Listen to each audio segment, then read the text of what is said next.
Hello, in this video I'm gonna show you how to copy and paste on a Toshiba Dynabook Tecra. So in order to copy or paste, you can do it with text, files, photos, or in general images. You can just copy anything, honestly. In order to do it, you can either do it by selecting that item that you want to copy and right-clicking on it. So you can, for example, copy the Microsoft Edge shortcut, I think. Yeah, you can copy it with a copy button. So sometimes it will be displayed at the top as a copy option. And sometimes you need to right-click, then click on show more options, and you'll see the copy. Though I think copying the Microsoft Edge shortcut doesn't really matter. So the most important, I think, is text. So I'm gonna open a notepad. By the way, copying lets you copy with formatting. So if you're using a formatted text editor like Word or Google Docs, then if you copy something there and it's in color red, then it'll remember that it's in color red, and if you paste it somewhere else later, it will be red as well.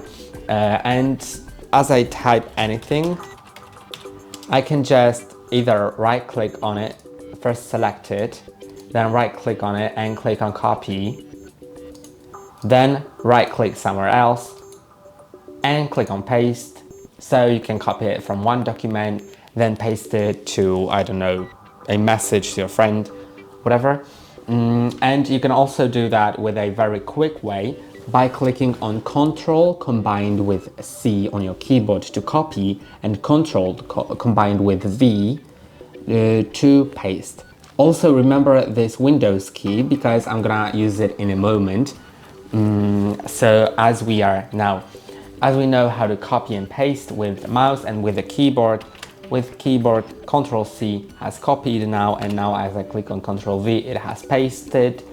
Now I'm gonna delete it actually, and I'm gonna type like hey, for example, then I'll paste it, copy it, sorry, I'll copy it first, then I'm gonna click on Windows key and V combined, and it'll open clipboard. And I think this option is very useful.